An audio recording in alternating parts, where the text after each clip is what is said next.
Hey everybody, in this video we're going to be talking about some of my thoughts on what it's going to take to get started in real estate investing and make it a full-time career. So make sure you check out what we have coming in this video.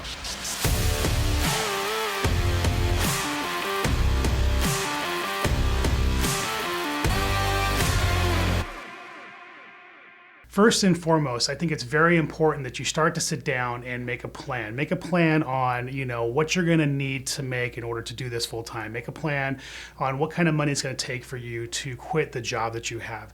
Very important that you kind of line that out and set a goal.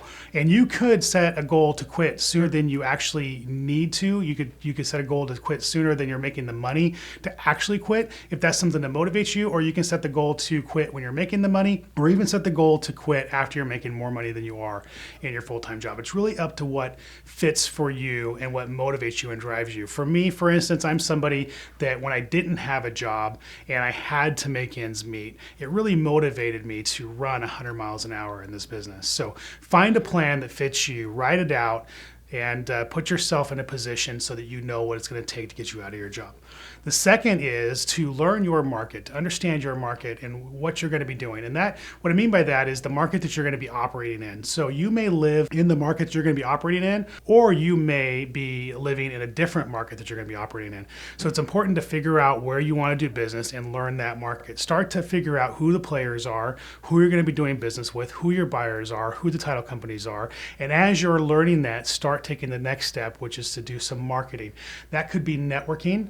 That could be doing postcards, driving for dollars. That could mean a half a dozen different things, but start implementing some of your marketing strategies in that market to start getting momentum. So while you're learning that market and you're getting some of those marketing strategies out, you're getting some momentum, you will start to see that you're gaining traction. And as you start to gain traction, you may get a deal or two or three, and you're going to start to make money. That's when people can either make it or break it. They can start to go kind of awry. For instance, they may make a big check and just blow it on a new car. 4x4, squared, G-Wagon, raised.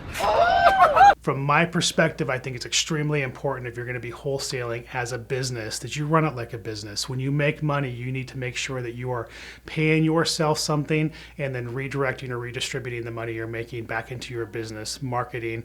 Maybe it's growing your team or doing something that's going to help establish you long term. So maybe take that first check and do something crazy with it because it's the biggest check you've seen, and that's fine. But as you start to get additional checks, make sure that you are taking that money and you're redistributing it in a fashion that allows you to pay yourself something and get your business going to another level. So those are a few pieces of advice I have for wholesaling, getting yourself up and going in a full-time business and making it happen as a career with a purpose and changing your financial future forever.